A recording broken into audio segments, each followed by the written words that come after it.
Good evening, ladies and gentlemen. It's Maxwell Igan. It's a pleasure to be here again. Now, a few weeks ago, I was talking to you about Bill HR 875, the infamous food bill, which is set to control all people's foods. Well, Bill HR 875 has actually been eclipsed by Bill HR 759 now, which is a danger to America's small farms. What you've got to do, folks, is you've got to stop these sorts of threats to our societies, to the people. You've got to maintain the freedom to buy, grow and eat real food. It's very important that people make noise about these bills. And these bills are just coming out like they're just being pumped forth by the Obama administration. Bill 787 is another one which will change federal jurisdiction over navigable water to give the federal government control over all water everywhere in the United States. Folks, this is municipal reservoirs, water on private land, in private wells. This means the government controls the well in your yard, should you have one. They control the water in potholes, my friends. They control everything. This means that even if you have water on your land, the government can channel it off and do anything they want with it. And not only that, but if you want to use that water to water your garden, well, legally you've got to get permission to do it with this bill. You've got to get permission before you do anything with your water that is on your land.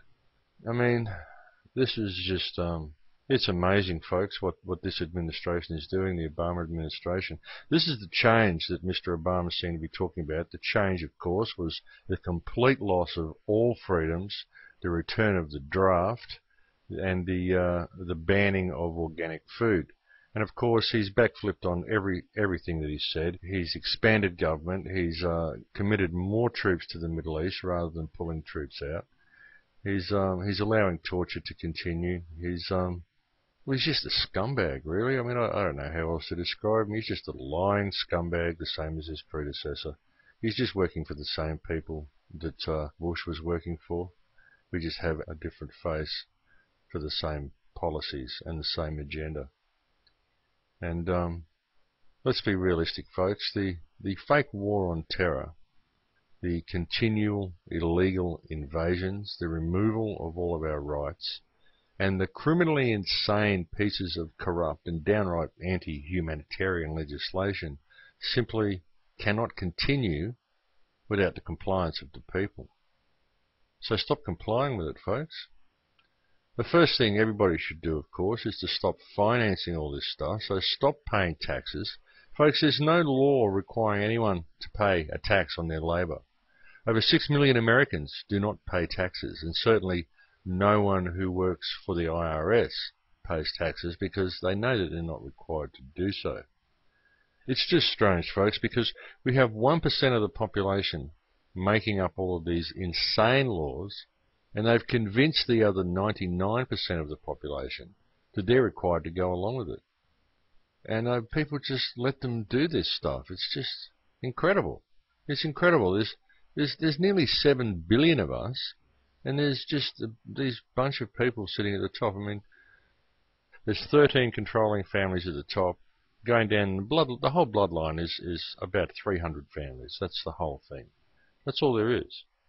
300 families, and they run the entire world. The entire world. Everything. Everybody just goes along with everything they do. And now they're demonizing guns to get the guns out of the hands of the people. And it's not hard to demonize guns, folks. I mean, really, they're dangerous things that can and do cause tremendous harm to people. And, you know, they're dangerous things, folks. Guns are dangerous things. But what's strange about all this demonization of guns is all the people who think that we will eliminate the danger of firearms by taking them away from law-abiding people. I mean, people, I suppose, just simply lack discernment, and others are just plain stupid, or maybe even plain evil. I don't know, but all of these people who do wish to remove the guns from the people, I mean, they all share one common characteristic. And that is that they are all opponents of the Second Amendment to the Constitution. They try to dignify their position by calling it gun control. But really, I mean, you can't dignify it with fancy titles. You just should call it what it is, folks. These people want to repeal the Second Amendment. And it's an amendment that was clearly written for a very clear purpose. And that purpose was to defend the people against tyrannical government and against corruption in the political system. That's why you have a Second Amendment. And even Thomas Jefferson said that liberty can't be maintained without refreshing it with the blood of traitors and patriots now and then.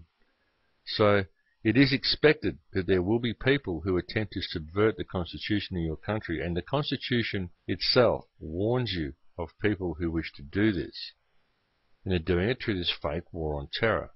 But if you look at the whole war on terror, you find that it's contrived. It's being run by these very same people. The very same people who ran World War II. The very same people who do all the terrorist attacks and carry out all the bombings. The very same people who are removing your rights, who are genetically modifying your food and thus genetically modifying the entire human race. These people are the ones who own all the corporations, they own all the major stock. And a lot of people think, well, a lot of these corporations are public and everybody owns stock in the corporations, so the people actually own a lot of these corporations. But that's not true, folks. The only people who can control what these corporations do are the Class A stocks. And all the Class A stocks are all run by these 300 families. They're all owned by these 300 families, and that's how they do it. And they just trick the rest of the world into complying with this corrupt system that they've got. And the system is designed to milk the wealth of the people and to transfer it into the hands of the international banksters. And you're taxed in order to pay for it all. That's the thing, folks. That's why you shouldn't pay taxes, because your tax money is what's being used to go out and pretty well destroy the rest of the world. This is how they finance it. We finance it ourselves by paying taxes. This is how it's financed. So the banksters make you work, they tax you, your hard-earned dollars, and then they lend that money back to the government so the government can use it for the country to perform commerce, and then they make you work to pay off the interest on that loan. It's such a scam, folks. It's such a scam. And as I've said in a lot of my films, don't believe that your tax money goes to pay for infrastructure and roads and schools and all this sort of stuff, because not 1 cent of your tax money pays for any of that stuff. Every single cent of your tax money goes to pay off the government's loan to the international banksters. That's what it's all about. And these are the same people who ran World War II, the same people who are running all the conflicts. The whole system is a big pyramid scheme, and it's designed to implode on itself and transfer all wealth into the hands of the banksters. That's what it's all about. Now, the average person in their life pays about, if you have a job earning an average wage, you pay about $1 million to the banksters over the period of your life. And about 3/4 of your wages actually goes in taxes, because when you're buying things, you're paying goods and services taxes, you're paying tax on food, tax on petrol, tax on every single thing you buy has got another tax put on it. And when you look at it down the line and how these businesses are structured, the people that are selling it to you, they pay tax on it as well. So, I mean, if you were to take all of the tax out of the equation, the price of the products and the commodities would be greatly reduced and very, very much less than what we currently pay for these items, because we're forced to pay the prices we do due to the hidden taxes. So we really do need to stop complying with this system, folks. I mean, it's just, it's ridiculous how they've got people locked into it. Another thing we need to do is we need to stop going along with these wars. All wars are fought for the banksters. None of them are fought for the reasons that you're told. All of them are simply to murder other human beings and to take control of resources. That's all they're for. There is no threat to national security from all of these people that they tell you that there is. The biggest threat to national security in all of our countries is our governments.